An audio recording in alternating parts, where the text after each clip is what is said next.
गासैबो मोजां बोरफोर आरो साबसिनथार बोरफोरा इसोरनिफ्रायसो फैयो आरो बेखौ इसोरानो हरो जाकुब 7:6 बुंदों। बेनिखायनो बेबायदि मोनसे समायना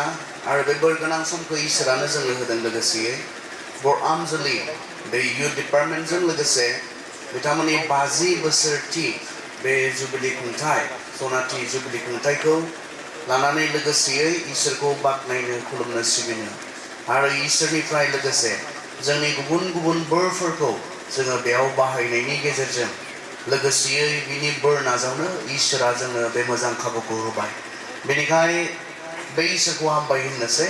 जाय इसोरनि अननायनिफ्राय जों बे मोजां समखौ मोननो हाबाय।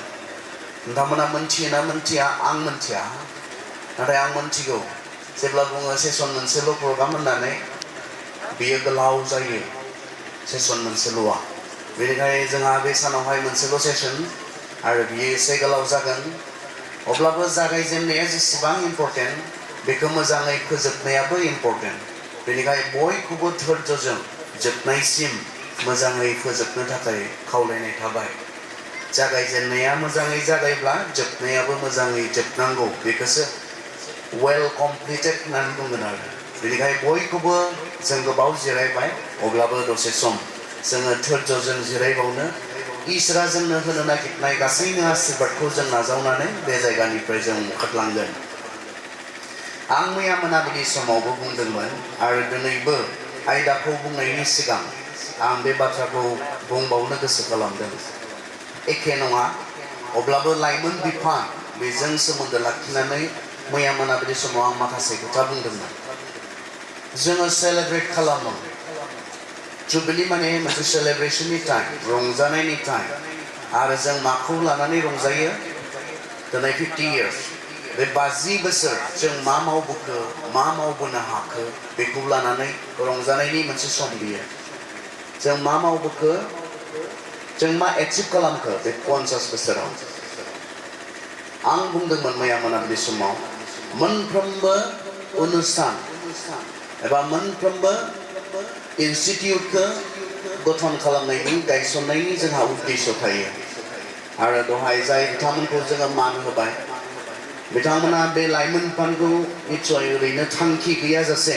बिथांमोना गायसनाखैमोन। बे गुबुनफोरनि गिर्जाफोरावबो बेबायदि दङ, जोंनियाबो थानांगौ। बेबायदि मोनसे सरासनस्रा साननाय, बे साननायजों निस्सय बिथांमोना बेखौ गायसनाखैमोन। बिथांमोननो जुदि बुंनो बेबायदि सम होनायमोनब्ला मा लक्ष्यजों मा थांखिजों बे इयुथ डिपार्टमेन्टखौ बिथांमोना गायसनदोंमोन, मा साननायजों गायसनदोंमोन, बिथांमोना मोजाङै बुंनो हागोन। दा जोंहा जुबिलिनि समा मा जालांखो, मा मावलांखो बेखौ लानानै रंजानायनिल' सम नङा, एसे नायफिननायनिबो सम। जोंनि जि बे अनुस्थानखौ गायसननायनि, बे इयुथ डिपार्टमेन्टखौ गायसननायनि जि थांखि, बे थांखिया गमामायैनो फिथाइ गोनां जाबोबायना जाबोआखिसै? जोंनि जे लक्ष्य, बे लक्ष्यखौ जोङो मावफुंबोनो हाबायना हायाखिसै? बेखौबो नायफिननानै सिगां फारसे जोङो जे जोंनि बे उद्देश्य, जोंनि जे लक्ष्य, बे लक्ष्यखौ मावफुंनानै थांनानै थानो हायो। गासैहाबो थांनानै थानायनि माखासे मोनफा मोनफा खारन थायो, पारपास थायो। आरो लाइमोन बिफान हिसाबैबो बिथांमोना बे पारपासा दङ, थांखिया दङ। आरो बिनिनो गाहाय मोनसे थांखिया, मोनफ्रोमबो लाइमोन बिफानफोरनि गाहाय मोनसे थांखिया नैबे स्पिरिचुअल केयार, आत्मिक जत्न। गामियाव थानाय सेंग्रा सिख्लाफोरनो, गामियाव थानाय उथिबोनाय फंबाय बिनानावमोननो स्पिरिचुअल केयार होनो थाखाय, आत्मिक जत्न होनो थाखाय बेफोर जाबोदोंना जाबोआखै बेखौ नायफिननांगोन। आरो गुबुन गुबुन उद्देश्य थागोन। बे लाइमोन बिफानखौ गासैबो सेंग्रा सिख्लाफोरनि थाखाय बानायनाय जादों। बेयाव दिनै गामिनि साफ्रोम सेंग्रा सिख्लाफ्रा दंना गैया बेफोरखौ जोंहा नायफिननांगोन। आं मोनसे इयुथ डिपार्टमेन्टआव थांदोंमोन, गिदिर इयुथ डिपार्टमेन्ट,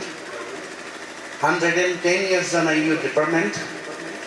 बे इयुथ डिपार्टमेन्टआव थांदोंमोन मोनसे सेमिनारनि थाखाय। आरो जोबथा मोनसे सेसनाव बिथांमोना Q&A दङमोन, सोंनाय फिननाय। सोंनायखौ बिथांमोना सोंगोन, फिननायखौ आं फिननो नांगौ। Q&A सेसन दङमोन। आरो आंखौ सोंबाय, सार, जोंनि गोबां बिमा बिफाफोरा लाइमोन बिफानाव सेंग्रा सिख्लाफोरखौ फैनो होआ।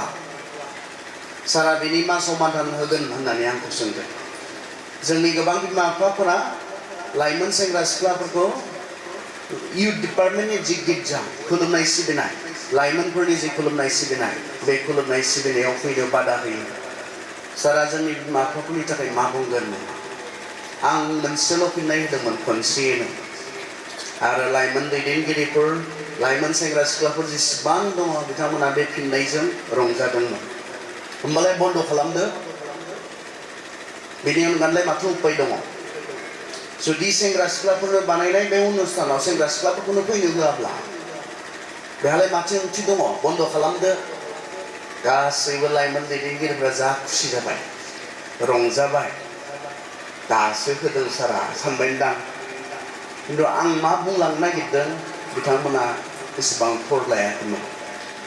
बेनि उनाव आं बुंबाय, नाथाय निस्सय फैनो होयैनि माबा मोनसे उद्देश्य थागोन खोमा। मानो फैनो होआखै? बे मोनसे मोजां अनुष्ठान, बे मोनसे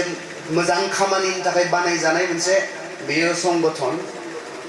एबा लाइमोन आफाद, बियो मानो फैनो होआखै? माब्लाबा जों नायफिननांगौ मोनसे सम फैबाय, जेखौ जोङो स्पिरिचुवेल मोनसे केयारनि थाखाय, आत्मिक जत्ननि थाखाय जोङो बानायनाय जादों। माबा ससियेल क्लाबफोर बायदि जालांनो हमदों जोंनि लाइमोन बिफानफोरा। ससियेल क्लाबफोर बायदि बेयाव खुलुमनाय सिबिनाय जाया मोजां। माखासे दैदेनगिरिफोर दं, आं मिथिया दे, नोंसोरनि सोमोन्दै आं मिथिया, खिन्थु गुबुनफोरनि सोमोन्दै आं मिथिगौ। लाइमोन दैदेनगिरिफोरानो हफाखारासो गिर्जायाव फैनाय सिख्लाफोरखौ साइडथिं लांखोमायो। अब्लालाय सोर बिमाया गावगायनि फिसाजोखौ बे गिर्जायाव थिनहरगोन? गिर्जायाव थांनाय सिख्ला फिसाजोआ गोमायोब्ला गिर्जानिफ्राय जोंनो मोनसे मा होनाय जादों? दायित्व। जों जेन मोजांखौ फोरोङो दैखुन्थि जानानै। बेनिखायनो जोंहा जादोंना जायाखै बेफोरखौ नायफिननायनि सम, सानफिननायनि समबो जोंहा बे गौरामजोंनि बे इउथ डिपार्टमेन्ट दैदेनगिरिफ्रा मा लक्ष्य दं बानायनाय, बे लक्ष्यखौ जों मावफुंनो हादोंना हायाखै बेखौ साफ्रोम सेंग्रा सिख्लाफोरनि थाखाय बानायनाय जादों। साफ्रोमबो सेंग्रा सिख्लाफोरा बेयाव दङना गैया, फैयोना फैया, फैनायफोरनि थाखायल' नोंथाङा बिबान लागोन ना जायफोरा फैयाखै बिथांमोननि थाखायबो नोंथाङा बिबान लागोन? जायफोरा गिर्जायाव फैयो बिसोरनि थाखायल' मिनिस्ट्रि ना जायफोरा गिर्जायाव फैया बिथांमोनखौ लाबोनायनि मा दायित्व? बे गासैखौ जोंहा मावनांगौ दङ। 50 बोसोर जाबाय होननानै रंजानायजों जोङो बांसिनै मा गोसोखांनो? जोंनि मावनो गोनांफोरखौ जों मावबोजोबनो हादोंना हायाखै? दिनै साबेसेबाङा दिनै हायख' होगोन? बे लाइमोन बिफाननि गेजेरजोंनो आं जिसुखौ मोननाय, बे लाइमोन बिफानावनो आं इसोरनि खामानि मावबोनो सोलोंनाय, बे लाइमोन बिफानावनो आं इसोरनि बाथ्रा बुंनो सोलोंजेननाय। बिसिबाङा बे लाइमोन बिफानखौ बिथा खालामनानै दिन्थिनानै बुंगोन बे लाइमोन बिफाना आंनि थाखाय गेदेर इसोरनि आशीर्बाद होननानै? बेबायदि बुंजादोंब्ला रंजानो गोनां बे 50 बोसोराव। खारन बे आफादा गुबुनफोरनि लागै आशीर्बाद जानानै। आं नुदों दहाय सिगां खोलोबावहाय जायफोरा बेयाव इसोरनि खामानि मावलांनाय लाइमोन हिसाबै बिथांमोना गुबुन गुबुन गामिफोराव गिर्जाफोराव हाबा जानानै बिथांमोना थांबाय। आरो बिथांमोना बेयाव मावलांनो सोलोंनानै निस्सय बिथांमोना दिनै दलद थाहैयाखै। बै गिर्जाफोराव इसोरनि खामानि मावहैदों। बिथांमोना मावहैनो हादों मानोना बेयाव लाइमोन बिफानाव बिथांमोना इसोरनि खामानि मावनो बिथांमोना सोलोंलांबाय। जों लाइमोन बिफानखौ इम्परटेन्स होनो बिमा बिफाफोर, लाइमोन बिफानखौ जेरै गुबुन गुबुन संगठनफोरखौ जों इम्परटेन्स होदों, जेरै इडुकेसन इनस्टिटिउसनफोर, अनुष्ठानफोर जोङो इम्परटेन्स होयो। बेयाव सोलोंनो गोनां दङ होननानै जोङो जोंनि गथ'फोरखौ लानानै थाङो। थाखा फैसा गारनानै जोङो जोंनि गथ'फोरखौ फोरोंगोन। लाइमोन बिफानावबो जोंहा सोलोंनो हानाय, सोलोंनो गोनां गोबां दङ। बेनिखायनो जों बिमा बिफाफोरा जत्न लानांगौ। दिनै 50 बोसोर जाबाय होननानै रंजादोंब्ला बियो माबायदि मोनसे संगठन, मा बेसेन गोसा मोनसे संगठन, बेखौ दिनै जोङो मिथिनाया मोजां। बेखौ इम्परटेन्स होनो, देरहांनाय गथ'फोरखौ बेयाव लाना फैनानै सोलोंनो बिथांमोनखौ थुलुंगा होनाया इम्परटेन्ट। आं नुवाखै जोंनि बिमा बिफाफोरा बेखौ प्रयजन होनायखौ नुवाखै, आङो इम्परटेन्स होनायखौ नुवाखै। 50 बोसोर जाबाय आरो बिथिं थांनानै थालांबावनांगौब्ला जों बे अनुष्ठानखौ, बे बिफानखौ जों मा होनांगोन? जों इम्परटेन्स होनो जों रोंनांगोन। आंथ' बेयावसो सोलोंनाय उन्दैनिफ्रायनो लाइमोन बिफान गोबाङा सानो बाइबेल कलेजाव थांनानै सोलोंबाय रोंबाय बेवहाय बुंनो रोङो नङा बे सैथो नङा बाइबेल कलेजा नोंनो गियानल'सो होनो रोङो गियान खिन्थु बेखौ फोरोंनायनि बुद्धि बिद्दा बेयाव नोंनो होनो रोङा आं उन्दैनिफ्रायनो लाइमोन बिफानाव बाहागो लायोमोन बाहागो लानानै मोनफ्रोम बादायलायनायाव आं बादायलायोमोन रोंनाय रोङै बेजों खोथा गैया सेथि थांनाय नैथि थांनाय बेजों खोथा गैया आं जिखौ रोङो बेखौ बुंनो आङो सोलोंबोदोंमोन उन्दैनिफ्रायनो क्लास 6, 7निफ्रायनो आं बेखौ खालामदोंमोन आरो दाबो खालामो दिनैबो थाङो लाइमोन गिर्जायाव बेलगुरि लाइमोन बिफाननि आङो ट्रेजारार 12 बोसोर जाबाय जेब्लानो आं न'आव फैफिनबाय अब्लानो आं बे बिबानखौ होनानै दोनदों आं नर्थ बेंक बाप्टिस्ट ख्रिस्टियान एस'सिएशननि भाइस प्रेसिडेन्ट आंलाय मानो लाइमोन गिर्जायाव थांनो गथ'फोरदोलाय आंलाय मानो आं इसिबां लिंथिं जाग्रा सासे आलासि आंलाय बे गामिनि गथ'फोरदोलाय मानो गेलेहैनो बेयावलाय आंहा हमाय गैया आंहा प्रग्रामनि उनाव प्रग्राम दङ आंहा न'आव थानानै स्टाडि खालामनांगौ नङा इसिबां टाइट प्रग्राम अब्लाबो आं दाखालि गामिनि सेंग्रा सिख्लाफोरजों लोगोसे हराव 10टासिम 11टासिम आं दङमोन बिथांमोननि गेटनि खामानि मावनायाव बिथांमोननि क्रिसमासनि लागै डेक'रेसन खालामनाय मिनिस्ट्रियाथ' बेसो थाफानानै मावनाय जिसुआ सोरगोनिफ्रायबो मावनो हागौमोन दानि इच्छा खालामनायमोनब्ला आं सानो आरो जिसुआ पृथिबियाव हायालासे सोरगोनिफ्राय माबा मोनसे उपाय माबा मोनसेनि गेजेरजों मावनो हागौमोन खोमा खिन्थु मानसिया माब्लाबा बुजिनाय नङामोन बियो जोंनि गेजेराव थानो थाखाय फैबाय जोंनो गावखौ दिन्थिनो फैबाय जोंखौ जोथोन लानो बियो फैबाय बेनिखायनो मिनिस्ट्रिया बेसो मानसिफोरजों थाफानानै मावफानाय आं दासिमबो लाइमोन बिफाननि गिर्जाफोराव थाङो देवबार मोनाबिलि जोंहा देवबार मोनाबिलियाव मोनसे जायो सुनिबार मोनाबिलियाव मोनसे जायो देवबारनिखौ मिस खालामोबा आंनि प्रग्रामफोरा देवबार बेलासियाव जोबोब्ला रावनिबो न'खराव हाबा आङो होसो होसो थोंजोङै लाइमोन गिर्जाखौ हमनो आं थाङो दासिमबो आं खालामो बेखौ मानोना बे लाइमोन आफादासो आंनो गोबां आशीर्बादफोरखौ होदों दिनै बे आशीर्बादखौ लाखांजोबनानै मोनखांजोबनानै दुगा जायोब्ला बावगारोब्ला आं सानदों मोजां जानाय नङा बिमा बिफाफोर जों इम्परटेन्स होनो दै सानडे स्कुल जों इम्परटेन्स होनो लाइमोन गिर्जा जों इम्परटेन्स होनो गथ'फोरनि लागै बेयावसो बिथांमोना इसोरखौ मोनथिगोन बेयावसो बिथांमोना इसोरनि खामानि मावजेननो सोलोंगोन बेनिखायनो 50 बोसोर जानायखौ लानानै रंजानायाव बे जोबनाय नङा बे जोंहा इम्परटेन्स होनाय प्रयजन होनाय बेयो जोंहा थानो नांगोन आयदाया जोंहा बे नङा जों आयदा फारसे थांनि जोङो जोंनि आयदाजों सोमोन्दो लाखिनानै जों प्रथम करन्थियाव थाङो दे प्रथम करन्थिया नौदा आङो 26निफ्राय फरायनो 1 करन्थिया 9:24निफ्राय 27सिम आं फरायगोन थारैनो नोंसोरो मिथिगौदि खारनो नाजानायाव गोबां मानसिफ्रा खारो नाथाय देरहानायनि बान्थाखौ सासेयाल' मोनो बेबादिनो देरहानायनि बान्थाखौ मोननो थाखाय खार गेलेग्राफ्रा आद्रि जानानै थांगोन बान्थानि थाखायनो गोराथारै हुदाफोरखौ फालिनानै होसोयो नाथाय जों माब्लाबाबो आद्रि जारोङै बान्थाखौसो मोननो होसोयो बेनिखायनो थांखि गैजायै मानसि बादि आङो खारा बाराव सौलाबायनाय मानसि बादि आङो सौवा गुबुनफोरनो गाहाम रादाबखौ खोथाबायनायनि उनाव आं गावनो बान्थाखौ मोनथारि जायै बादि आङो गावनि मोदोमखौ सैहोनानै सदबनानै दोनदों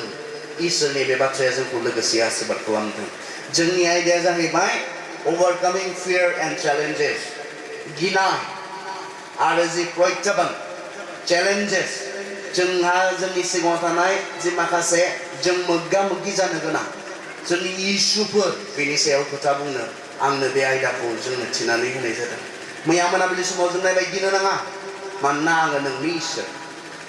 आरो जोंहा सासे इसोर दङ बे बाथ्राखौ जों मैया मोनाबिलि समाव नायबाय जोंखौ सोरजिग्रा सासे जोंखौ जत्न लाग्रा सासे जोंखौ गोहो होग्रा सासे जोंखौ नोजोर होग्रा सासे जोंहा इसोर दङ बेनिखायनो जों गोमानांदों उसाव बादाव जानो नाङा गिनो नाङा जोंखौ बेखौ बुंदों जोंहा इसोर दङ जोंखौ सोरजिग्रा सासे दङ बे बाथ्राखौ जों मैया मोनाबिलि समाव नायबाय दिनै जोङो बे सानजौफु समावहाय माखासे चेलेन्जेस बेनि बाथ्रा जों नायनो life itself is a challenge जोंनि थांनानै थानायानो मोनसे challenge प्रत्याबान जेब्ला बे challengesफोरखौ बे प्रत्याबानफोरखौ जोङो सौसिनानै जोङो थांनानै थानो रोङा बेयावनो मानसिया जोबो जों खोनादोंमोन ने अबसे खोनादोंमोनल' नङा एनिमेशन बिनि हेफाजाबनि गेजेरजों जों दिनै नुनोबो मोनदों गोदो दा थानाय जुन्थुफोरनिख्रुइ देरसिन जुन्थुफोर दङमोननो जेखौ डाइनासर होननानै जोंनो दिनै एनिमेशननि हेल्पजों जोंनो दिन्थिदों बेवहाय माखासे सैथोआ दङ मानोना आर्किअलजिस्टफोरनि जायफोरा जावखांनानै स्टाडि खालामो बिसोरखौ आर्किअलजिस्ट होननानै बुङो बिथांमोननि हेफाजाबजों जावखांनानै बिसोरनि जे हाराफोर बे हाराफोरखौ जइन खालामनानै बेवहाय नुनो मोनदों बेसेबां गिदिर जानो हागौमोन बे जुन्थुआ माखासे सैथो दङ डिटेल्सआव सैथो गैयाब्लाबो माखासे सैथोआ बेवहाय दङ आरो गिदिर जुन्थुफोर दङमोननो दिनै खिन्थु फैयै मैदेरानो देरसिन जानानै थाबाय मा जाखो बे गिदिर जुन्थुफोरा मा जाखो इसेबां गिदिर मोनब्ला जोंनो एनिमेशननि गेजेरजों फिल्माव दिन्थिनायाथ' गिथावनाबो अर सिन्थाय बिसोरनि खुगानिफ्राय गनाय बेखौ जों नुनो मोनदों इसेबां गोहोगोरामोन जोंनि न'फोरनिख्रुइ देरसिन जन्थुमोन नाथाय मा जाखो जे चेलेन्जेसफोर बिसोरनि जिबनाव फैबाय बे चेलेन्जेसजों बिसोरो जे प्रत्याबानफोर बिसोरनि जिबनाव फैबाय बिसोरो बेजों मा खालामनो रोङासै एडाप्टेशन होननाय मोनसे दङ बेजों एडाप्ट खालामनो बिसोर रोङाखिसै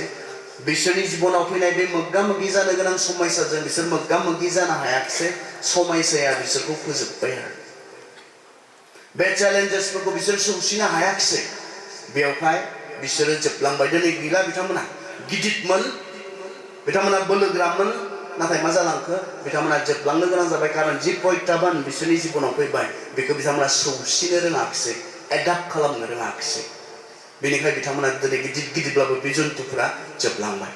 चेलेन्जेसआ मा खालामो जोंखौ गोबां समाव मेच्युर खालामो खायदा गोरोंसिन खालामो थांना थानो गोरोंसिन जोंखौ खालामो जोंनो बुद्धिफोर होयो नाथाय चेलेन्जेसनि समाव जेब्ला जों मोगा मोगि जानांगौ जोंनि सिगाङाव फैयो बेजों जोङो मोगा मोगि जानानै बेखौ जोङो सौसिनो हायाब्ला बारसिनो जों रोङाब्ला बियो जोंखौ फोजोबबोलाङो आरो दिनै जोंहा जोंनि जे चेलेन्जेसफोर नुनो मोनदों गोबांनि थाखाय खहा गोनां मडार्न जे चेलेन्जेसफोर जोंनि जिबनाव जोंहा दिनै फैदों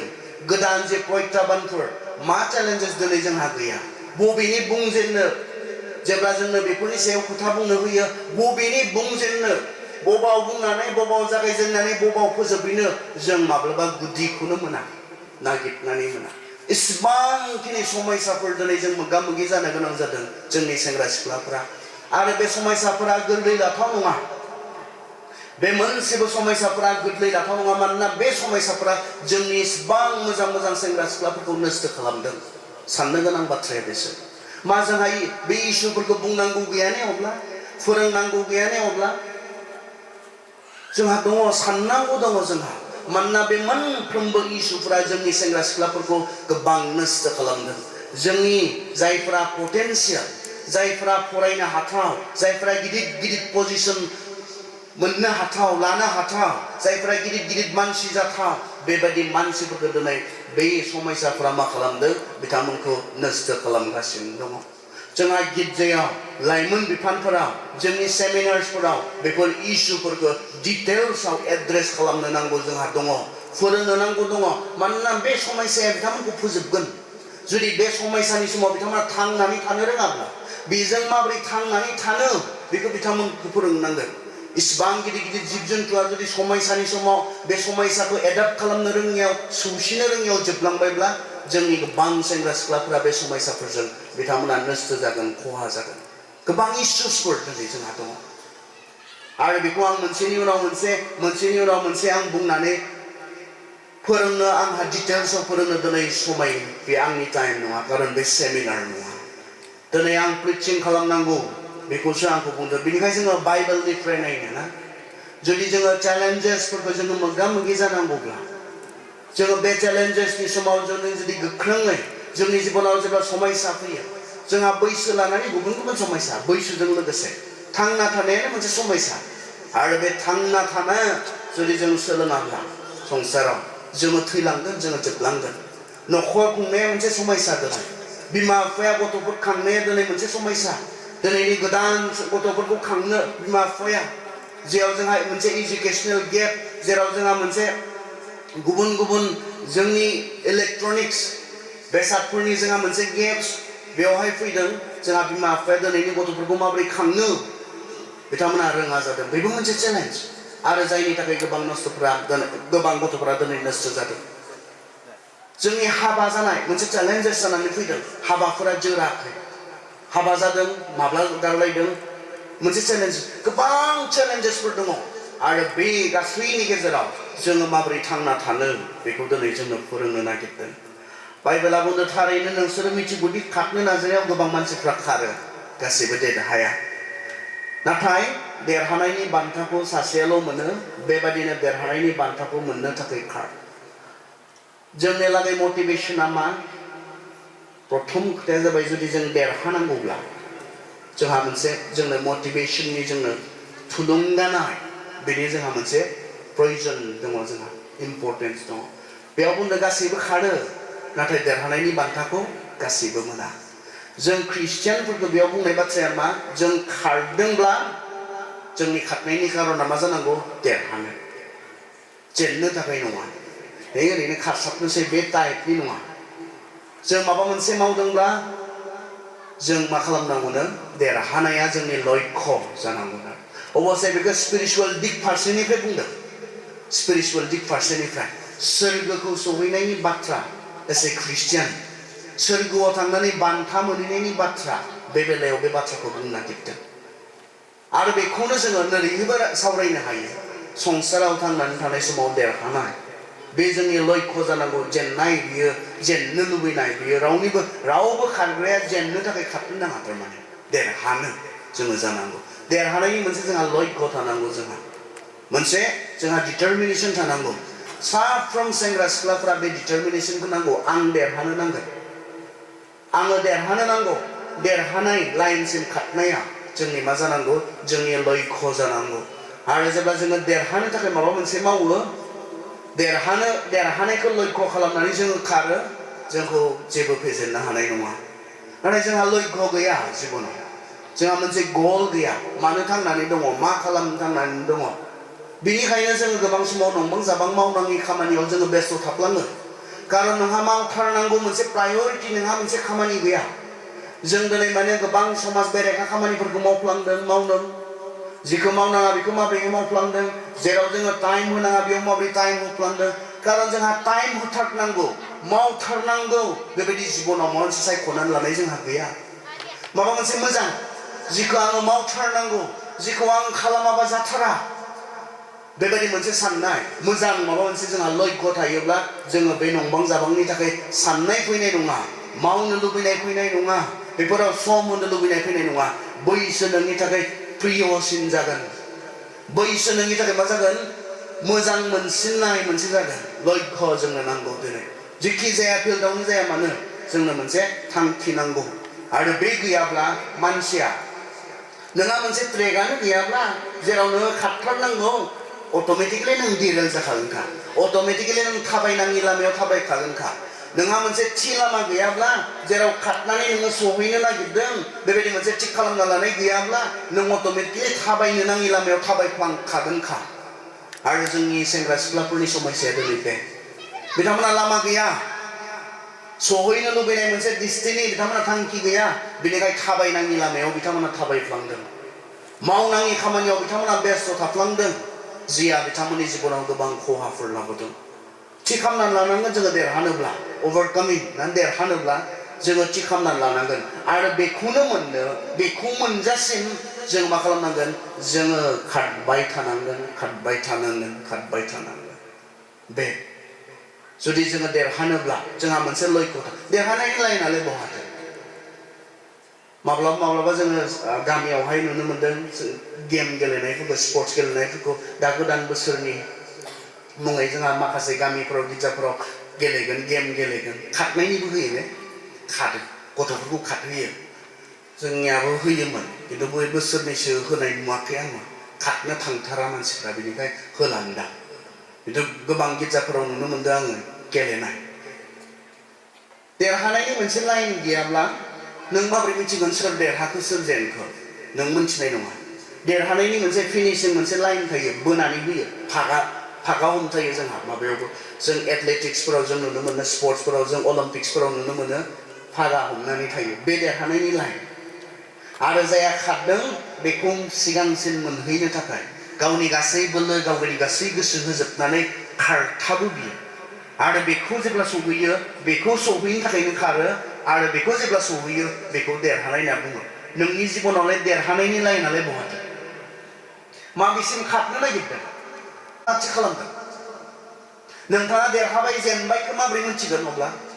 जुदि नोंहा थि खालामखानाय लाइनानो गैयाब्ला जिबनाव मबबासिम सौहैनो नोंहा थि खालामना लानाय गैयाब्ला नोंखौ जेनबाय होननानै माबोरै मिथिगोन नोंखौ देरहाबाय होननानै माबोरै मिथिगोन जोंहा बयहाबो मा खालामना थानांगौ जिबनाव मोनसे थि खारनो गोनां जों थि खालामना लानाय डिस्टिनि जोंहा थानांगौ बेयाव जों बेस्थ जानांगौ बेयाव जोंनि गासै इफर्ट जोंनि गासै गोसो गासै साननाय गासै मोदोम देहा होसोमनांगौ जों बेयाव बेखौ सौहैयागौ मानि अब्लासो देरहाबाय होननानै बुंगोन नोंखौ नों जि लक्ष्य लादोंमोन बे लक्ष्यसिम सहैब्ला बिथाङा देरहाबाय होननानै बुंगोन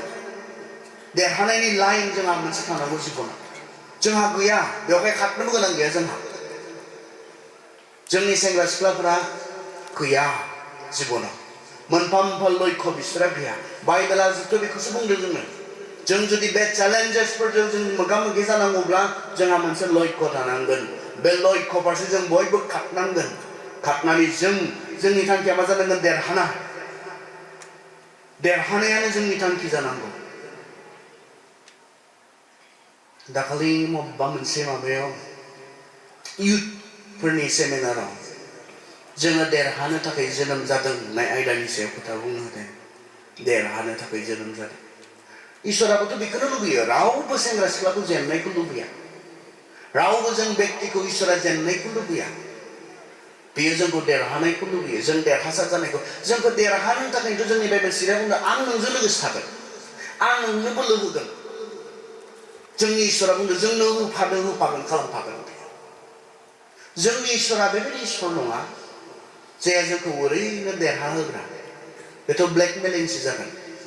नाथाय जोंखौ बुंदों जोंहा गोसोआव थि थानांगौ जों देरहानो लुबैनाया जोंनि गोसोआव थानांगौ आरो साफ्रोमबो दिनै देरहानो थाखाय जोङो जुजिथाबनो देरहानो थाखाय जोङो मावथाबनो जोङो नांगौ बेखौ बाइबेला दिनै जोंनो बुंदों नाय बिनि उनाव गेलेग्राफ्रा आद्रि जानानै थांगोन बान्थानि थाखायनो गोराथारै हुदाफोरखौ फालिनानै होसोयो नाथाय जों माब्लाबा आद्रि जानानै बान्थाखौसो मोननो होसोयो बेयाव मा होनदों बेयाव पौला बे बाथ्राखौ एथलेटिक्स बै समावनो दंसैमोन माराथन बे खारनाया बेवहाय बिथाङा एथलेटिक्स बिनि एग्जाम्पल उदाहरनजों करन्थियानिफोरखौ बे बाथ्राखौ फोरोंनो नागिरदों बिथांमोना आद्रि जागोन बे बान्थाखौ थाखायनो मा खालामो गोराथारै हुदाफोरखौ मानिनानै खारो होनना बुंदों जि मानिनो गोनां गासैखौबो मानिनानै बिथांमोना खारो बे जाबाय डिसिप्लिन सासे स्पर्ट्स स्टारनि डिसिप्लिन बेनि बाथ्रा बेयाव बुंनो नागिरदों बिथांमोना ओरैनो देरहाया नोंगौ थि मोनसे डिस्टिनि दङ नों जेसिम खारनांगौ बेखौ थि खालामना लानाय दङ नाथाय नों जे बेयाव ओरैनो सहैगोन बे नङा नों जे ओरैनो देरहागोन आं बेबायदि जागोन होननानै जिबनाव मोनसे लक्ष्य थि खालामना लानाय थाब्लानो मोनसे नोंहा जिबनाव मोनसे थांखि थाब्लानो नों जे अट'मेटिकलि मोनसे थांखि बनायब्लानो नों बेयाव सहैगोन बे नङा जों बेखौ जाजानो लुबैयो जोंनि गथ'फोरा बेखौ जाजानो लुबैयो आं बेबायदि साननानै लाबाय आं जाखासिगोन ना बिदि बे नेचारेल नङा नों सानबानो बे जागोन बेबायदि नङा बेखौ जाफुंहोनो जोंहा मा नांगौनो जोंनि जिबनाव जोंहा डिसिप्लिन नांगौ बेखौ बुंदों बिथांमोना इसेबां स्ट्रिक्ट डिसिप्लिन बिथांमोना मानिनो गोनां जायो सोरबा कचनि सिङाव थानाय बिथांमोननो जानाय लोंनाय होनायफोर मा जानो मोनो मा जानो मोना खैथासिम उन्दुनो मोना बिथांमोना स्ट्रिक्ट मोनसे डिसिप्लिननि सिङाव थानांगौ जायो देरहानो थाखाय आरो बे डिसिप्लिनखौ जों ख्रिस्टियान सेंग्रा सिख्लाफोरनो नांगौ दिनै बेयावहाय उदाहरन हिसाबै स्पर्ट्स स्टारनि बाथ्रा बुंदों नाथाय जिबनाव देरहानोब्ला जों बयनोबो मोनसे डिसिप्लिनारि लाइफ नांगौ जोंनि सेंग्रा सिख्लाफ्रा डिसिप्लिन गैथारा एखेबारे डिसिप्लिन गैया दिनै बिथांमोना फरायबाय हिक्कित जाबाय गोबाङा इंलिश मिडियाम स्कुलफोराव फरायदों नाथाय थांलाय बिसोरनि पार्सनेल जि लाइफ व्यक्ति जि जिबन मा डिसिप्लिन दङ नायथां बेयाव सोरबा सोरबा जिरायनाय सेंग्राफोर थागोन गावनि आथुआ दाबो दैखांबोआखैसै खोमा गाव हराव जोमनाय ब्लेंकेटखौ जाबनानै खननानै गारबोआसै खोमा इनडिसिप्लिन फिसा फिसा बेफोरो नाथाय बे फिसा फिसायानो जोंखौ जोंनि डिसिप्लिन मोनसे लाइफनि सोमोन्दै जोंखौ फोरोङो न'आव थांब्ला जुथाखौ ओरै खना ओरैथिं मोनसे गारना दोनो फारसेया बबाव दङ उनाव गानफिननो नागिरबा नागिरनानै मोना डिसिप्लिन बा जुथाखौ थुनानै जेराव दोनग्रा बेयाव स्ट्रङै दोननांगौना इनडिसिप्लिन मोनसे लाइफ आं सासे सेंग्रानियाव थांदोंमोन सानसेखालि नागिरनानै थांदोंमोन बेखौ फन हमबाय गैया ओंखाय 12तासो जाबाय सानफुआव ओमफ्राय नायोब्ला मुस्रिया खोबनायैनो दङ मानसिया मुस्रि सिङावनो दङ मबाइल गेलेबाय थादों आथुआ सिङावनो दाबो दङ डिसिप्लिन गैयै मोनसे जिबन बेफोरलाय मा बेफोर जोंनि जिउआव मा खहा खालामनो हागौ आथुआ दैखाङिया गाव जोमनाय जिखौ खननो रोङिया जुथा उल्थां फाल्थां गानना दोननाया मा खहा खालामनो हागौ नङा बे खहा खालामनाय नङा खिन्थु नों जे सासे डिसिप्लिन गैयै मानसि बेखौ बियो दिन्थिदों आरो डिसिप्लिन गैयाबा जिबनाव जेबो जाया बे स्पर्ट्स स्टार्सफोरखौ नाय बिसोरनि डिसिप्लिनखौ नाय लाइफआव बिसोर माबायदि डिसिप्लिन जि समाव सिखारनांगौ बिसोर सिखारदों एखेबारे जों दिनै जानायाव लोंनायाव डिसिप्लिन गैयै जालांदों उन्दुनाय जिरायनायाव डिसिप्लिन गैयै जों जालांदों जोंनि सेंग्रा सिख्लाफ्रा बे मोनसे जोंहा चेलेन्जेस दिनै जोंनि सेंग्रा सिख्लाफोरनि थाखाय डिसिप्लिन मोनसे जिबन इसोरा जोंनिफ्राय नागिरो जों जे जोंनि जिबनाव मोनसे डिसिप्लिन मेनटेन खालामो जेन जोंखौ मोजां नुयो व्यक्ति हिसाबै इसोरा बेखौ लुबैयो जोंनिफ्राय नागिरो इसोरा नोंथांनिफ्राय बेखौ नागिरो नोंहा डिसिप्लिन गैयाब्ला नों जेरावबो सहैया बिथांमोना देरहायोनो मानोना बिथांमोना जिबनाव डिसिप्लिन दङ स्ट्रिक्ट मोनसे डिसिप्लिन कचआ जि बुङो बेखौनो मानिनो गोनां जायो जोंहा बे माबानि थांनाय जि अलिम्पिक बे अलिम्पिकआव मणिपुरनि सासे सिख्ला देरहानानै फैदोंमोन ना मीराबाई चानु नामा बिथांखौ इन्डियानि मिडियाफोरा देरहाखांनायनि उनाव सोंनाय आरो आच्छा नोंथाङा दाथ' देरहाबाय माबायदि मोनदों मा खालामनो सानदों नोंथाङा आं दा देरहाबाय आं मा खालामगोन फार्स्ट बुस्थु आं मा खालामगोन आं पिज्जा जानो थांगोन खारन बहुत समय आंखौ पिज्जा जानो होआखिसै पिज्जाया आंनि फेभरेट फुड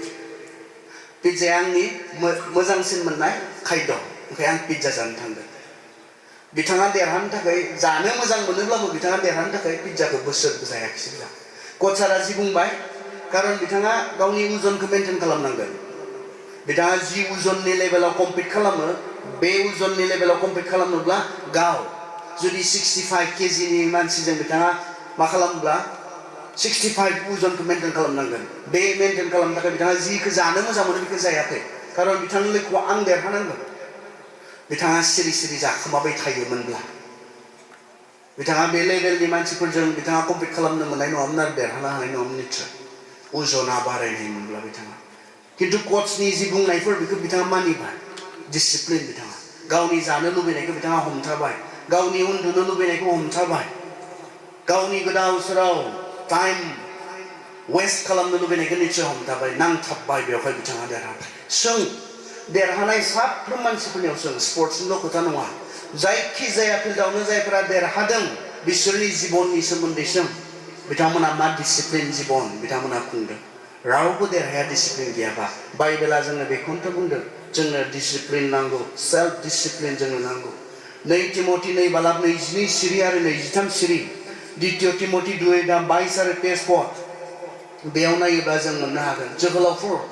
जोहोलाव बैसोनि लुबैनायनिफ्राय खार जोंखौ बुंदों मानसि हिसाबै सोरहा मा लुबैनाय गैया जोंनि लुबैनाय मानिखौ जुदि जोंनि स्क्रिनाव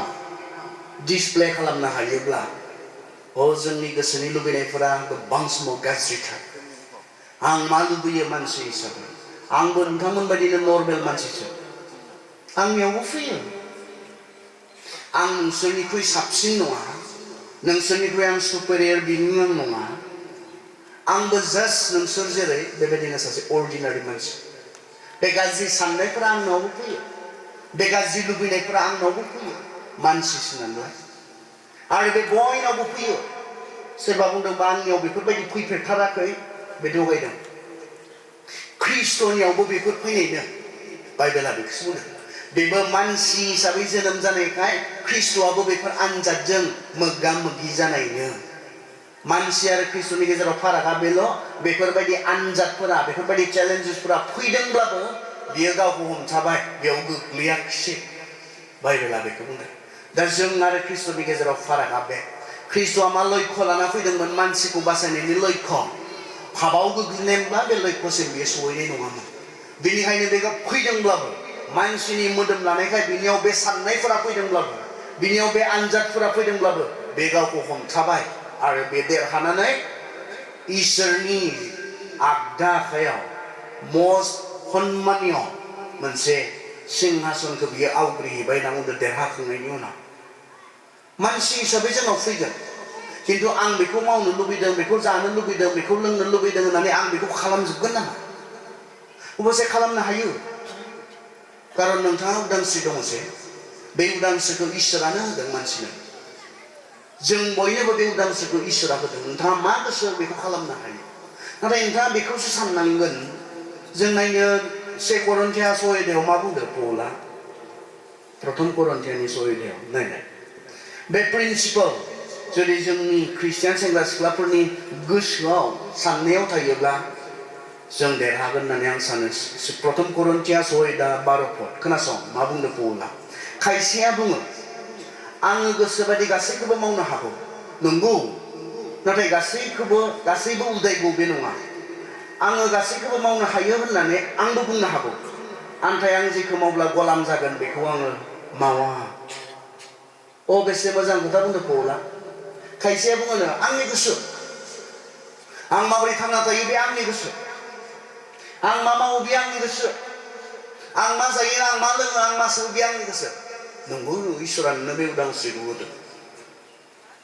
ख्रिस्टियान धोरोमा ख्रिस्टियानफोरनि इसोरा बेबायदि इसोर जायहा जोंनि उदांस्रिखौ सन्मान खालामो बेल' सासे इसोर गुबुननिया खामथारनांगौ नारसिननाय खिन्थु जोंनि बाइबेलनि इसोरा बे उदांस्रिखौ होदों आदमनो होनायमोन हावानो होनायमोन जानो नाङा दै खिन्थु बे स्टेटमेन्टआवनो उदांस्रि दंमोन आदमखौ बुंदोंमोन हावाखौ बुंदोंमोन जानो नाङा दै बे फांसेनिखौ जानो नाङा खिन्थु बे स्टेटमेन्टआव मा दंमोन उदांस्रिया दंमोन जानो नाङा होननानैसो बुंदों आरो जायोब्ला मा जागोन बेखौ खोन्थादों जायोब्ला थैगोन खिन्थु जागोन आरो जायाखै सोर हिदान्त खालामगोन आदम आरो हावाया हिदान्त खालामगोन उदांस्रि जानो हायि खालामाखै नङा बिसोरखौ मानो जानो नाङा ल' होननानै बुंखो मानो जानो हायि खालामाखिसै जानो हायिखौनो खालामनांगौ जानो नांथाराब्ला मानसिया जुदि उदांस्रि गैयाब्ला खिन्थु इसोरा जोंखौ बेबायदि सोरजियाखै जोंखौ उदांस्रिजों सोरजिदों इसोरा नों मा खालामो बे नोंनि गोसो नाथाय इसोरा रोखा रोखायै मा खालामोब्ला मा जागोन बेखौ बुंखानो बावगाराखै जायोब्ला थैगोन बे बाथ्राखौ सैथो बाथ्राखौ इसोरा बुंदोंमोन जोंबो बुंनो हायोनो पौला बुंदों आंबो बुंनो हायो मा जायो मा जाया आंनि गोसो बियो मारै सोलियो आंनि गोसो बियो जेरै नोंसोरो बुङो आंबो बुंनो हायो खारन बे उदांस्रिखौ आंनोबो आंखौ सोरजिग्रा आंनि सोरजिगिरि इसोरा होदों नाथाय आङो जानाय नङा नाथाय आङो मावनाय नङा माब्ला बुंदों नंगौ नाथाय गासैबो उदायगौ बे नङा आंबो जानो हायो आंबो लोंनो हायो आंबो बिसोरबायदि मावनो हायो आंबो बिसोरबायदि दिन्थिनो हायो नाथाय पौला बुंदों आं मावनाय नङा अब्लाबो बे आंनि थाखाय मा मुलाम्फा गोनां नङाब्ला जोंनि सेंग्रा सिख्लाफोरनि गोसोआव बे साननाया थायोब्ला बेसे मोजां जागोन जिया नोंनि थाखाय मुलाम्फा गोनां नङा बेखौ देरहानोब्ला बे साननाया थाथारनांगोन बे प्रिन्सिपल बाइबेलनि बाथ्रासो बेफोरो बे प्रिन्सिपला नोंहा थानांगोन नोंनि साननायाव थानांगोन जिया आंनि थाखाय मुलाम्फा गोनां नङा जिया आंनि थाखाय खहासो आं बे खामानिखौ मावनाय नङा नोंनिसो जिबन बियो बेवहाय नोंहा साननांगौ दङ नों मा मावो नों मा मावा बियो गुबुननि इसिबां मुलाम्फा आरो गुबुननि इसेबां खहा खालामा नोंनि जिबन बियो लाइफआ भेरि पार्सनेल जिबना बहुत व्यक्तिसो इभेन जोंनि बिमा बिफाजों बेहा मा गैया कानेक्सन गैया बेहा बे गासैबो सोमोन्दोफोरा संसारनि आरो संसाराव जोबगोन जोंनि जिबना व्यक्ति बहुत व्यक्ति जोंनि जिबना दिनै नोंनि जिबनखौ लानानै रावहाबो मा गैया इन्टारेस्ट गैया कारन जोंनो बुंदों 2 तिमथि 3 बुंदों जोबनाय मुगायाव मानसिफ्रा गावखौल' सानग्रा जागोन नोंनि थाखाय सिन्ता खालामग्रा गैयाथ' आरो बेखौ जोङो बांसिननिफ्राय बांसिन सेल्फ सेन्ट्रिक मोनसे ससाइटि जों नुनो मोनदों सेल्फ सेन्ट्रिक नोंसोरबो एसे अबजार्भ खालाम अब्लाना मोनथिगोन सिगाङावमोनब्ला मानसिफ्रा बुङोमोन सिगाङावमोनब्ला मानसिफ्रा बिसार खालामोमोन सिगाङावमोनब्ला मानसिफ्रा डिसिप्लिन खालामोमोन दिनै गैला बेफोर सिस्टेमफोरा जोबलांदों जोंनि समाजफोरनिफ्राय हालाबो दाखालिथ' जोंनि बिथिं मोनसे घटना जादों बिदिनो सासे फिसा गोनां हौवाया सासे फिसा गोनां हिनजावखौ लाना खारबायनो लाना खारनायनि उनाव बहाबा दोनखोमाहैनायनो हौवाखौ ब्रा ब्रा बुंबाय जाय हौवाया लानानै खारदों लायफिननांगौ होननानै बुंबाय लायफिननानै मिटिं खालामबाय हौवाखौबो हिनजावखौबो मानजिबायनो बुबायनो दा हिनजावा थानायाव पुलिसफोरनियाव थांबाय पुलिसफोरनियाव थांनायाव गामियैनो खारदावनांबाय बिसोर गामिखौनो सोजोबनोसैमोन जाला 80,000सो खरस जाबायनो सोर होनांगौ बुग्राफ्रा जायहा मोजां खालामनो बुदोंमोन सासन खालामदोंमोन बिसोर कारन बिनि सानसे सिगाङाव नैबेखौ डिक्लेयार खालामनाय जानाय दानिया बेबायदि अधिकार होनाय जाबायनो हौवा गोनांखाबाबो गोसो थोलायनो मोननाय हिनजाव गोनांखाबाबो गोसो थोलायनो मोननाय बे अधिकारखौ जोंनो आयेना होबाय बेवहाय बे आयेनाव बयबो बिसोर गोग्लैबाय हैदिनखालि गामियाव फैनानै बिसोर माबाखौ राजहुवा नाय मोनसे माबा दंमोन बिस्रा बेखौनो सेफायबाय सोरखौबा बिसार खालामब्लाबो जेलावसो थांनाङोब्ला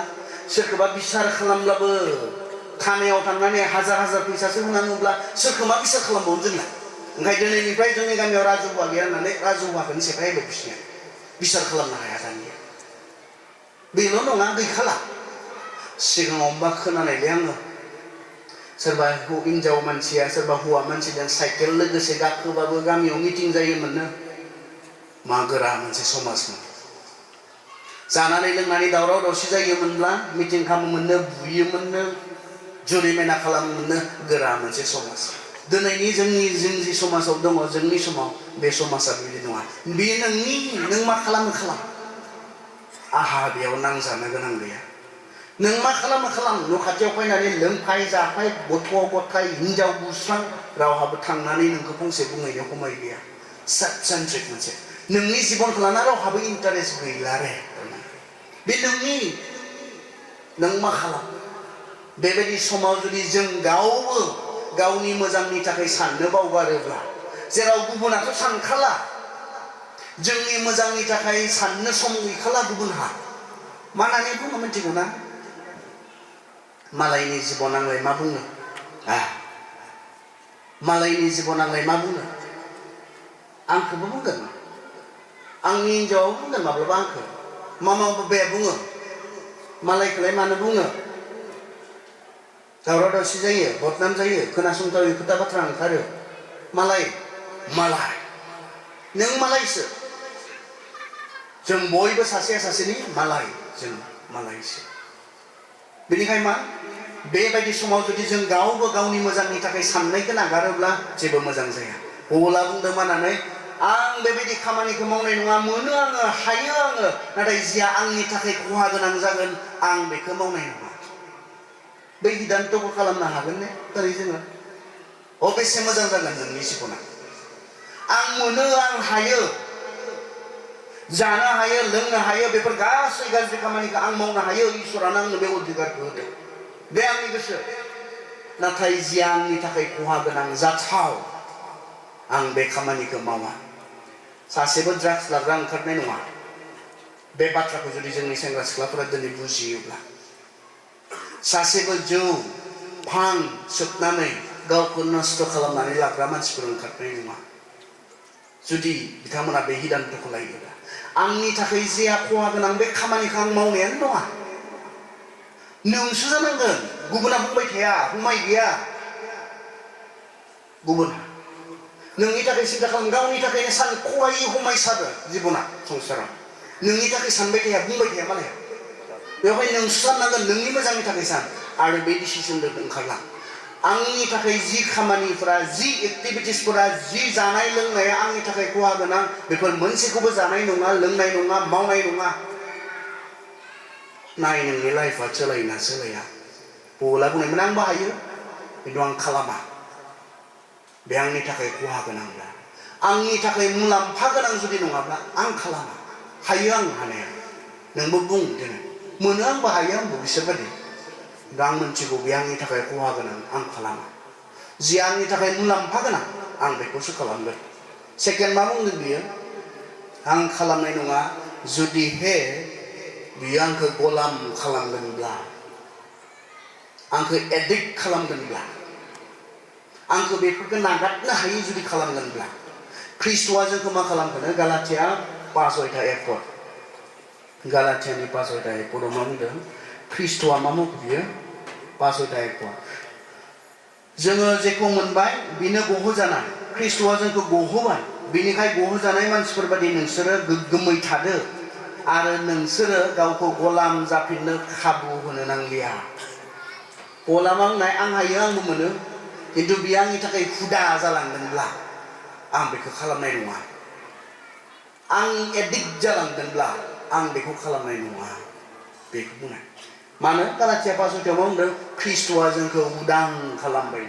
ख्रिस्ट'आ मानो थैखो जोंनि थाखाय जोंनो उदांस्रि होनो बेवहाय नों गावखौ गलाम खालामनांला मानो बुंदों जिसुआ जायहा पाप मावो बियो पापनि गलाम जायहा गाज्रिखौ मावो बियो गाज्रिनि गलाम बेखौ बुंदों नोंथांखौ ख्रिस्ट'आ उदां खालामबायब्ला बे उदांस्रिखौ मेनटेन खालामनानै थांनानै थानो बे उदांस्रिया मा नङा खनसे मोनबाय जोबबाय बे नङा जि उदांस्रिखौ ख्रिस्ट'आ जोंनो होबाय बे उदांस्रिखौ सानफ्रोमबो पालन खालामनानै थांनानै थानाया मेनटेन खालामनानै थांनानै थानाया जोंनि थाखाय गोनां बेनिखायनो पौला बे मोननै बाथ्राखौ बुंदोंमोन आरो बे मोननै बाथ्राखौ जों गोसोखांनो सेल्फ डिसिप्लिननि खोथायाव आं बुंदों जोंनो डिसिप्लिन नांगौ डिसिप्लिन गैयाब्ला रावबो देरहाया इनडिसिप्लिन मोनसे जिबनजों जों जेरावबो सहैनाय नङा जोंहा मोनसे डिटारमिनेसन जुदि दङब्ला जोंहा मोनसे थांखि दङब्ला बे थांखिसिम सहैनो नों गावखौ डिसिप्लिन खालामनांगोन जेराव हमथानांगौ बेयाव हमथानो पौला मानो बुंदों सेंग्रा सिख्लाफोरनि लुबैनायफोरनिफ्राय खार जायफोरा खारनो रोङाखै बिसोर नस्थ' जादों सेंग्रा सिख्ला बैसोजों रिलेटेड बैसोजों देहाजों रिलेटेड जोंहा गोबांथार प्रत्याबानफोर गोबांथार समयसाफोर गोबांथार इसुफोर जोंनि सिगाङाव फैयो बेयाव खारनो होदों मानोना जों खाराब्ला जों जुदि खारनो रोङाब्ला सेंग्रा सिख्लाफोरनि लुबैनायफोरनिफ्राय बैसोजों सोमोन्दो गोनां बे लुबैनायफोरनिफ्राय जेब्ला जों खारनो रोंनाय नङा अब्ला मा जागोन जोङो जेननो गोनां जागोन सामसन बेनि बाथ्रा जों मिथिगौ बिथाङा इसिबां बोलोगोरामोन बिथाङा स्पेसियेल मोनसे पार्पसजों जोनोम जानायमोन सामसना जिसुनि बायदि जोनोम सामसननि जोनोमा जिसु बायदि नङा खिन्थु बिनि जि जोनोम जिसुनिजों समान कारन आरफआ फैनानै बुंफैनाय सामसननि बिमाखौ बुंफैनाय बियो सांग्रेमामोन गथ' खांनो रोङिमोन बेवहाय बुंफैनाय सामसननि बिमाखौ नोङो सासे हौवासा गथ' जोनोम होगोन बियो जि इजराइलफोर जि फिलिस्टियानफोरनि आखायाव दङ बिनिफ्राय बे बोलोग्रा सामसना मा खालामगोन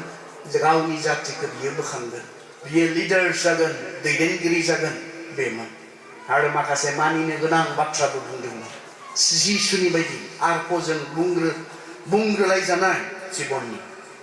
सामसना मा खालामखो सामसना बेफोर गासैखौबो बाथा खालामाखिसै गावनि गोसो बायदि बियो थांना थाबाय गावनि गासै लुबैनायफोराव बियो गोजोनबाय बेयाव बियो थाबाय थानो इच्छा खालामबाय बेखौ मावनानै रंजानो इच्छा खालामबाय स्पेशली बिनि जि उइकनेस बिनि जि दुर्बलता बे दुर्बलताया सिख्लाफोरनि सायावमोन सासेनि उनाव गुबुन सासे सिख्लाजों बियो गाज्रि खामानिफोर जानाय लोंनाय बेजों बेस्थ' थानो नागिरबाय बेनिफ्राय बियो खारनांगौमोन जसेफ बादि खाराखिसै बियो जेनबाय जों बेखौ नुनो मोनो सुसाइड जानानै थैनो गोनां जाबाय जोबथारनायाव इसिबां बोलोग्रा सासे मानसि इसोरनि गेदेर थांखिजों जोनोम जानाय सासे मानसि नाथाय खारनो रोङैनि थाखाय बियो जेनबाय जसेफ मोनखौ जों देरहानाय नुनो मोनो दानियेल मोनखौ जों देरहानाय नुनो मोनो दानियेल मोना बेबायदि बोलोग्रा नङामोन बिसोरनि जन्मआ सामसननि बायदि नङामोन जसेफनि जन्मआ सामसननि बायदि नङामोन जसेफआ सामसन बायदि बोलोग्रा नङामोन अब्ला बिसोर देरहादोंमोन स्ट्रिक्ट मोनसे डिसिप्लिन दानियेलाथ' बुंनो रोङोमोन आं बेखौ लोंनाङा आं लोंनो मोना डिसिप्लिन बेयो डिसिप्लिन होननानै बुंदों डिसिप्लिना मा डिसिप्लिना जाबाय जानाङियाव गावखौ हमथानो रोंनाय थांनाङियाव गावखौ हमथानो रोंनाय गावखौ हमथानो हानायनि जि बोलो बे बोलोखौनो डिसिप्लिन होननानै बुङो गुबुन भाषायै गुबुन रावैब्ला गावखौ हमथानो हानाय दानियेल मोना डिसिप्लिन खालामदोंमोन मा बिसोर जानो लुबैथाराखैमोन बै सेंग्राफोरखौ जानाय नुनानै गासैबो गुबुन सेंग्राफोरा जादों बिसोर लुबैयाखैमोन लुबैदोंमोन मानसिसोना अब्लाबो मोनथिगौमोन आंनि थाखाय मोजां नङा आं खालामा जसेफआ सासे डिसिप्लिन मानसिमोन जेखौ मावनाङा बियो बेखौ मावाखैमोन गावनो जिखौ मावनो होदों गाव जि मावनो गोनां बेखौ बियो गोसो होना मावदोंमोन बाइबेला बुंदों जोंनो जागायजेननाय जेब्ला 37 निफ्राय जों फरायलाङो जेराव जसेफआ खामानि मावदों बेयाव बियो फिथाइ गोनां जादों होननानै बुंदों बाइबेला फिथाइ गोनां जादों खारन बियो जि मावनो गोनां बेयाव गोसो होथाबोमोन जिखौ मावनाङा बेयाव बियो गोसोबो होआ बेयाव बियो समबो होआ बेबायदि सासे डिसिप्लिन सासे मानसिमोन जों जुदि जोंनि प्रत्याबानफोर दं जोंनि चेलेन्जेसफोर दं जुदि जोङो मोगा मोगि जानानै देरहानांगौब्ला बे बाथ्राखौ जोङो गोसोआव लाखिनांगोन जे जोङो लाइफआव जोंनो डिसिप्लिन नांगौ जोङो बुंनो रोंनांगोन जेराव थांनाङा बेयाव थाङा होननानै गावखौ हमथानो हागोन गावखौ हमथानो हानायनि बोलो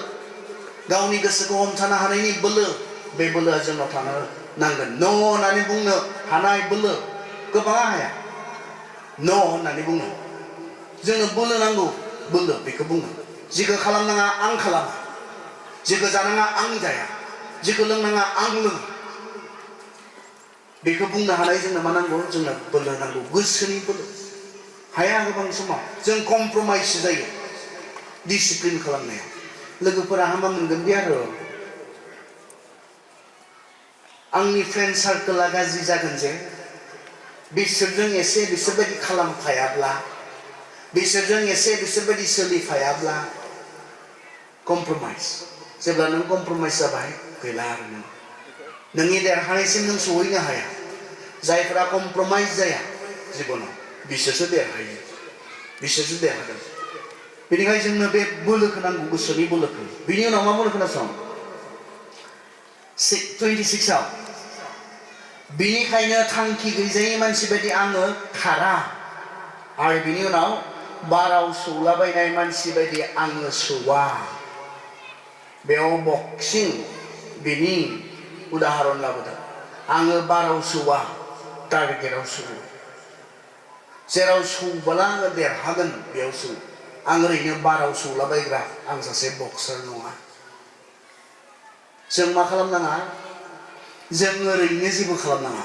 थांखिजों खालामनांगौ मोनसे डिटारमिनेसनजों जों खालामनांगौ मोनसे देरहानायनि लक्ष्य लानानै जों खालामनांगौ बेखौ बाइबेला बुंदों जुदि जोङो ओरैनो खालामोब्ला नंथारैखौ जों खालामोब्ला जों देरहानायनि जेबो जोंहा मा गैया जोंहा जेबो गैया बेनिखाय पौला बुंनाय बे बाथ्राया देरहानांगौब्ला जोङो पइन्टआव थानांगोन देरहानांगौब्ला जेराव जेखौ खालामोब्लासो नों देरहायो बेखौ जों खालामनांगोन बाराव सौलाबाय थाब्ला जेबो नङिफोराव जोङो बेस्थ' थायोब्ला जोङो मा होनो जोङो देरहानो जों हानाय नङा जोङो सौसिनो जों हानाय नङा बेनिखायनो जोंनि साननाया बे जानांगोन बेनि उनाव बियो बुंदों 27आव गुबुनफोरनो गाहाम रादाबखौ खोथाबायनायनि उनाव आं गावनो बान्थाखौ मोनथारि जायै बायदि आङो गावनि मोदोमखौ सैसोनायजों सदब होनानै दोनदों सेल्फ कन्ट्रल बेनि बाथ्रा बेवहाय बुंदों देरहानायनि बान्थाखौ मोननो थाखाय आङो डिसिप्लिन सेल्फ कन्ट्रल बे गासैबो एखे बेखौ बियो खालामो होननानै बुंदों जोङो समनि बेलायाव जोंनि डिसिप्लिना माबायदि जों समनि बेलाखौ जों एखेबारे जों होनो रोङा आरो सम टाइमहा जे मोनसे बेलु दङ गासैबो बेयाव इभेन जों दैदेनगिरिफ्राबो बेयाव जों दङ टाइमनि जि बेलु ना टाइमा जे इसेबां बेसेन गोसा बेखौ जों माब्लाबो बुजियाखै आरो बियो जोंहा बिमा बिफानिफ्राय जोंनि दैदेनगिरिफोरनिफ्राय पास जानाय मोनसे बुस्थु जोंनि फरायसा फरायसुलिफोरा नुनो मोनदों टाइमा भेलु होथाव नंगौना नङा जोङो समनि जि भेलु बेखौ जों होनो आं इंलेन्डआव थानायखाय आं मोनथिगौ बिथांमोना टाइमखौ एखेबारे भेलु होयो मिनिट बिथांमोना भेलु होयो जोंथ' घन्टा हिसाबै भेलु होआ बेयाव जोंनि जायगायावबा बिथांमोना जुदि 9टानिफ्राय गिर्जा जागोन होननानै बुङोब्ला बिथांमोननि रावबो सासेबो 9:30 फैनाय नङा बिथांमोना बयबो 9टानि सिगां बेयाव सफैगोन जेन सम बादि मा खालामनो हायो जागायजेननो हायो सम बादि फोजोबनो हायो आरो बयबो मावनो गोनां गावबा गाव खामानियाव बेस्थ' थाफिननो हायो फिसाज्ला आंजों लोगो जायो समान नङा उन्दै आंनि बहुत बिथाङा दाखालि माबा थार्ड ग्रेडनि 4th ग्रेडनि जि आसामा होनाय नों मोनबाय बिथाङा थाइसेबो होनो हायाखै रावखौबो लोगो हमनो हायाखै दायो माखासे ट्रेन्सपारेन्सिनि सायाव खोथा बुंदों नालाय मावनोबो गोनां जादों बेवहाय मानो नंबां जाबाङाव बेस्थ' मा नायो मबाइलाव घन्टा स्क्रिनाव घन्टा जिखौ नायनानै जेबो मोजां सोलोंनोबो हाया जिखौ नायनानै मोजां साननायबो मोना बेफोराव घन्टा जोङो थादों जेबो मुलाम्फा गैयै खामानियाव फिथाइ थायै जेबो खामानिफ्राव जों बेस्थ' थादों नांख्रुबलाय मावख्रुबलाय जोंनि सेंग्रा सिख्लाफोरा थैख्रुबलाय बिनि उनाव मोनगौबालाय जोब्बाय माथो बिनि उनाव मोनखांबालाय जोब्बाय माथो नोंहा मावख्रुब इसेबां लाख मानसिफोरा एप्लाइ खालामो बिसोरनि गेजेराव साबसिन हिसाबै सायख'जानायाथ' गोरलै नङा नोङो मावख्रुबसिननांगोन नोङो गोसो होसिननांगोन आनएमप्लयमेन्टआ समस्या जोंनि इन्डियानि हिउज समस्या पपुलेसननि थाखाय इसेबां सुबुं अनजिमानि गेजेराव मोनसे जग्य खामानि मोननाया गोरलै नङा नांथाबनांगोन जोङो खस्थ' खालामथाब मोननायनि उनाव जोबो गासिबो बेनिखाय खावलायदों आङो जोंनि सेंग्रा सिख्लाफोरखौ गोसो होनो थाखाय इसोरा बुंदों जाया मावथि बियो गोसोनि हास्थायनाय मानिखौ मोनगोन अलसिया जायोब्ला नोंनि गोसोनि साननायफोरा जाफुंसारनाय नङा जोबनायाव मोनसे जोङो देरहानोब्ला जों नायनो दे देरहानोब्ला आइजाया आं जोबनाय फारसे फैदों आइजाया जों नायनो जिसाया 43नि आङो 18 आरो 19खौ फरायनो नाय आइजायानि 43नि 18 आरो 19 फोरबुआ बेबायदि होनबाय गोदोनि जानायफोरखौ अनसायखांनो नाङा एबा गोजाम बिसयफोरखौ बिजिरबाय थानो नाङा नाय आङो गोदान खामानि मावदों बेयाव बुंदों गोदोनि जानायफोरखौ गोसोखांबाय थानो नाङा एबा गोजाम बिसयफोरखौ बिजिरबाय थानो नाङा बारा बुजियाखैदां नैबेयाव बुजिगोन जों नायनो फिलिपिया 3:13 आरो 14 जों नायनो बेयाव बांसिन बुजिगोन फिलिपिया 3:13 and 14 जों फरायनो फिलिपिया 3:13 and 14 आं फरायनो दे बिदा फंबायफोर थांखिखौ मोनहैबाय होननानै आं सानाखै आं बे मोनसे खामानिखौ मावो उननिफोरखौ बावगारनानै सिगाङाव थानायखौ मोनहैनो हाजासे होसोदों बला मावदों आं जे थांखिखौ मोनहैबाय बेखौ आं बुङाखै खिन्थु आं मा खालामो थांखिखौ मोनहैनो थाखाय सिगाङाव जालांनायफोरखौ बावगारनानै सिगाङाव आंहा जे खारनांगौ दङ मावनांगौ दङ आं बेयावसो गोसो होयो फरगेटिं द पास्ट बे मोनसे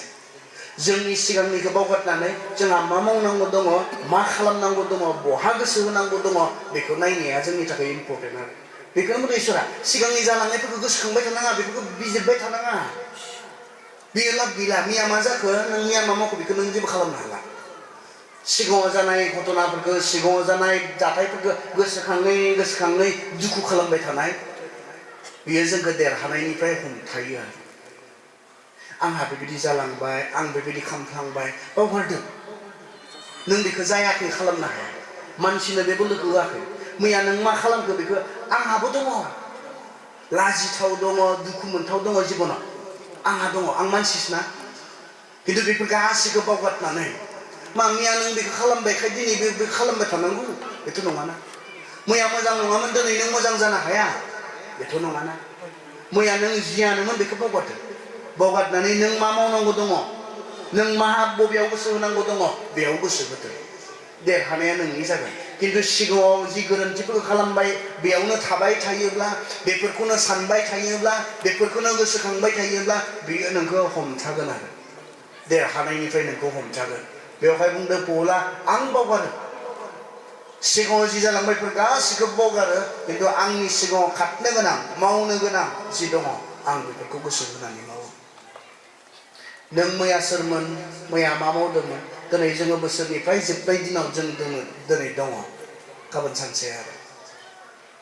बे बोसोराव नों मा मा मावफ्लांखो बेखौ लानानै दुखु खालामबाय थानायनि जेबो लाब गैया मा गोरोन्थि खालामफ्लांखो मा लाजिथाव मा दुखुनांथाव खामानि मावखो बेफोरखौ गोसोखाङै बेफोरखौ सानै डिप्रेसन जोंनि दिनैनि मोनसे सेंग्रा सिख्लाफोरनि जि समयसा बे डिप्रेसन मा मावफ्लांखो बेखौ लानानै बावगारनो हायियाव दुखु जानानै गोबाङा इभेन सुसाइडहालागै थाङो जोंनि सेंग्रा सिख्लाफ्रा बावगारनो हायियाव गिथावना बियो मैया खालामनाय गोरोन्थिखौ लानानै दुखु खालामबाय थानायाव मा नों दिनै गोदान जानो हाया नामा मानसिफोरा गोसोआव थाबाय थाया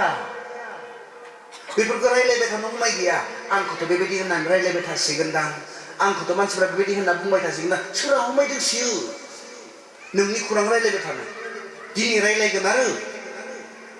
खिन्थु गाबोनबो जे नोंनि खौरांखौनो रायलायबाय थागोन नोंखौनो सानबाय थागोन मानसिफोरा बेबायदि हमाय गैया दिनै गावबा गाव खामानियाव जों बेस्थ नोंनि थाखाय सानबाय थानो हमाय गैया नोंखौ रायलायबाय थानो हमाय गैया गिनाङा बेफोर चेलेन्जेसफोरखौ गिनाङा मैया नों मामोन बे मैयानिसो खोथा दिनै नों मा बे दिनैनि खोथा दिनै नों मोजां जा दिनै नों मोजांखौ माव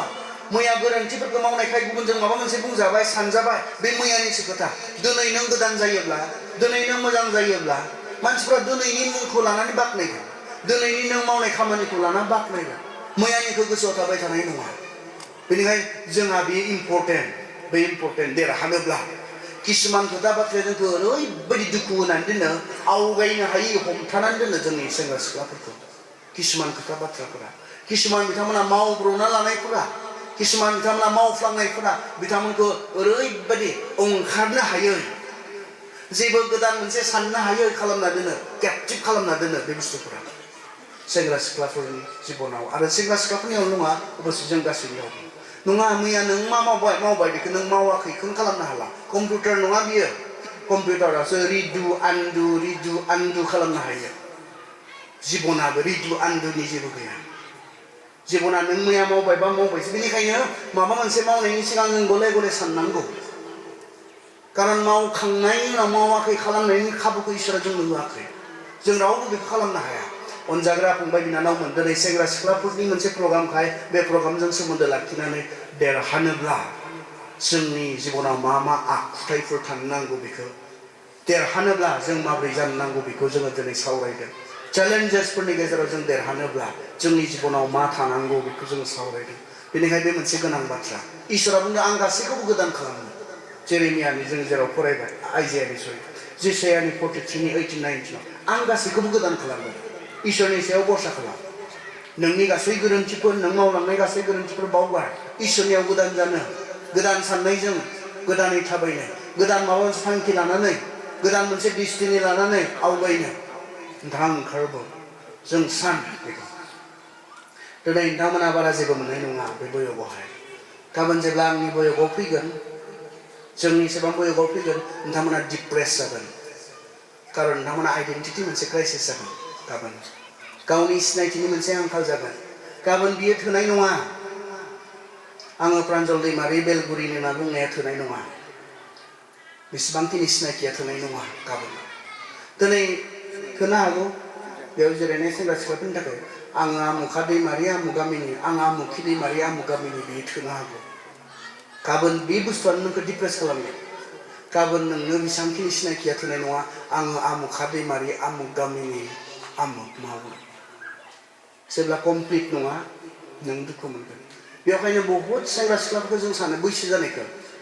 बैसो जाबाय माबा मोनसे मावनायनि सम जाबाय खिन्थु जेबो गैया जे माबा न'आवबो दसे थायोसै माबा एसे एसेयावनो बोराबबाय थायोसै बे जेब्ला जायोना गावनि मोनसे भेलु गावनि मोनसे आइडेन्टिटि सिनायजानाय मोनसे जेब्ला बेसेन गैया जायो अब्लाना मानसिया बिदि डिप्रेस जालाङो आरो बेनिखायनो दिनै नों मा जानो गावगायखौ मा होननानै सिनाखि लानो नोंथाङा देरहानो